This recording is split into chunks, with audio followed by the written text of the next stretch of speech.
Hi friends, welcome back to my channel. Interesting వీడియోల కోసం నా ఛానల్ను సబ్స్క్రైబ్ చేసుకోండి.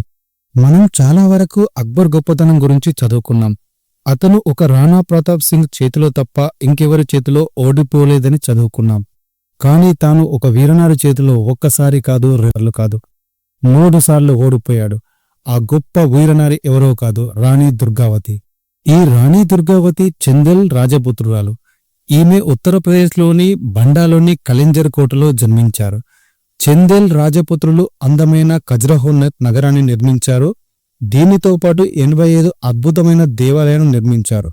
వాటిలో ఇప్పటికీ 22 మనుగడలో ఉన్నాయి. ఈమె ఒక వీర సైనికురాలే కాదు, మంచి వ్యక్తిత్వం మరియు రాజకీయం తెలిసిన స్త్రీ. ఆమెకు కళలపై కూడా మంచి అవగాహన ఉండేది. ఆమె భర్త దల్పత్ షా 1550 ఏడీలో మరణించిన తర్వాత ఆమె గోండు రాజ్యాన్ని వారసత్వంగా పొందింది. ఈమె ఒక రాజకుటుంబంలో పుట్టినప్పటికీ రాజకీయ సింహాసనం అంత సులభంగా దక్కలేదు. వాళ్ల కుటుంబం ఎప్పటినుంచో ముస్లిం రాజు మహమ్మద్ గజనీని ఎదిరించి నిలబడి పోరాడుతూ వస్తున్నారు.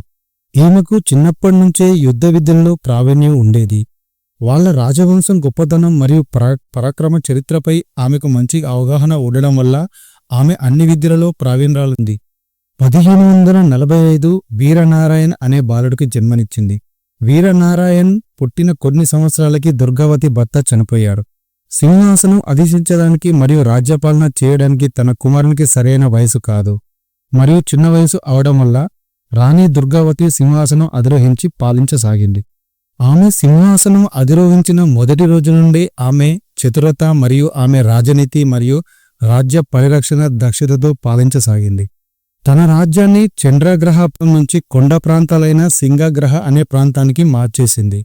ఒక స్త్రీ రాజ్యాన్ని పాలిస్తుంది, ఆమెకు ఏమి తెలుసు అని చిన్నచూపుతో మరియు అహంకారంతో బచ్ బహదూర్ ఎలాగైనా సరే రాజ్యాన్ని ఆక్రమించి దుర్గావతిని ఓడించాలని పన్నాగం పన్ని ముందస్తు హెచ్చరిక ఏదీ ఇవ్వకుండానే తన సైన్యంతో రాణి దుర్గావతి రాజ్యంపై విరుచుకుపడ్డాడు. ఈ హఠాత్ పరిణామాన్ని గ్రహించలేని సైనికులు ఒక్కసారిగా కంగుతిన్నారు. అప్పటికే యుద్ధ విద్యల్లో ఆరితేరిన దుర్గావతి తన చతురతతో బచ్ బహదూర్ సైన్యాన్ని వీరోచితంగా పోరాడి ఓడించింది. తన సైన్యం మొత్తం ఓడిపోవడం మరియు యుద్ధ సామాగ్రి మొత్తం అయిపోవడం గమనించిన బచ్ బహదూర్ తన ఓటమిని అంగీకరించి దుర్గావతికి క్షమాపణ చెప్పి తన రాజ్యాన్ని దుర్గావతికి అప్పగించాడు. మొఘల్ సుబేదార్ అబ్దుల్ మజీద్ ఖాన్ అనే అక్బర్ సైన్యాధ్యక్షుడు అక్బర్తో పాటు మహారాణి దుర్గావతి రాజ్యంపై దండెత్తాలని నిర్ణయించుకుని ఒక పథకంతో దాడి చేయబోయాడు. అక్బర్ గురించి తెలియని మహారాణి దుర్గావతి ఒక చెండిలా, ఒక అపరకాలిలా అక్బర్ సైన్యంపై విరుచుకుపడి చిత్తుగా ఓడించింది. అక్బర్ను ఓడించి అక్బర్కి మొదటిసారి క్షమాభిక్ష పెట్టింది. తన ఓటమిని జీర్ణించుకోలేని అక్బర్ ఎలాగైనా సరే రాణి దుర్గావతిని ఓడించాలని ఇంతకంటే సైన్యంతో యుద్ధానికి వెళ్ళాడు.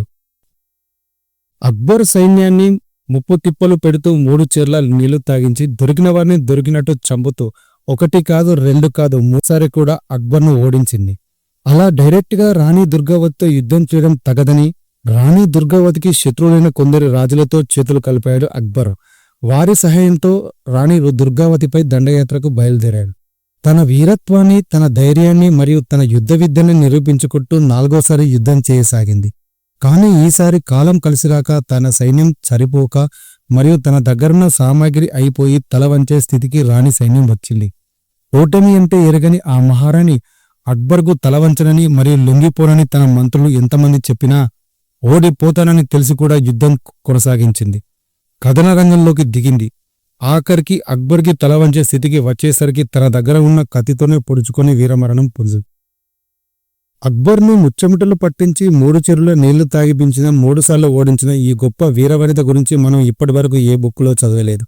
మన చరిత్ర ఎంతలా కనుమరుగయ్యే స్థాయికి దిగజారిందనేదానికి ఇది ఒక ఉదాహరణ.